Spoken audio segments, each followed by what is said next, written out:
Iran ने 7 देशों के खिलाफ मोर्चा खोल दिया। ईरान ने 7 देशों में मौजूद अमेरिकी सैन्य ठिकानों पर बैलिस्टिक मिसाइलों से हमला कर दिया। सऊदी अरब, जॉर्डन, बहरीन, कुवैत, कतर और यूएई में स्थित अमेरिकी नौसैनिक और एयरबेस पर ईरान ने ताबड़तोड़ हमले किए। बताया जा रहा है कि बहरीन में मौजूद यूएस नेवी के 5th फ्लीट हेडक्वार्टर को भी ईरान ने टारगेट किया। मनामा में धमाकों की आवाज सुनाई दी। हालांकि नुकसान की आधिकारिक पुष्टि अभी तक नहीं हुई। बहरीन ने जानकारी दी कि आइलैंड किंगडम में यूएस नेवी के 5th फ्लीट हेडक्वार्टर को निशाना बनाकर मिसाइल हमला किया गया। उसने हमले के बारे में तुरंत कोई और जानकारी नहीं दी। बहरीन के मनामा शहर में भी धमाके की आवाज सुनाई दी। ईरान ने मधुपुर में मौजूद अमेरिका के सैन्य अड्डों पर मिसाइलों से ताबड़तोड़ हमला किया।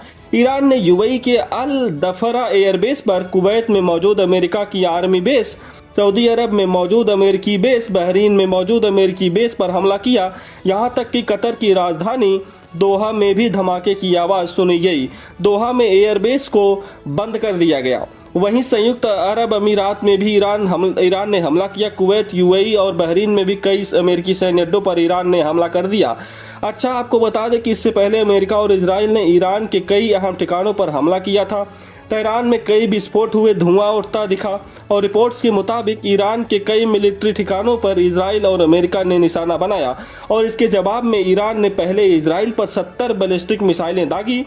यरूशलेम, हाइफा और अन्य शहरों में सायरन गूंज उठे। इजराइल ने अपने एंटी मिसाइल डिफेंस सिस्टम को सक्रिय कर दिया और पूरे देश में इमरजेंसी घोषित कर दी।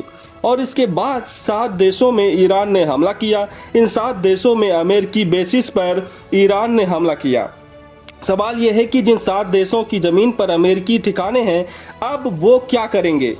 क्या ये देश खुलकर अमेरिका के साथ सैन्य कार्रवाई में उतरेंगे या फिर वो अपने यहाँ से अमेरिकी ऑपरेशन सीमित करने का दबाव बनाएंगे?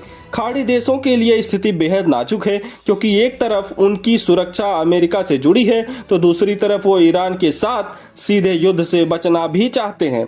इस बीच यमन के हूती और लेबनान के हिजबुल्लाह जैसे ईरान समर्थक गुट सक्रिय हो गए हैं। लाल सागर से लेकर उत्तरी इजराइल तक मिसाइल और ड्रोन हमलों की खबरें आ रही हैं, यानी जंग का दायरा लगातार फैल रहा है।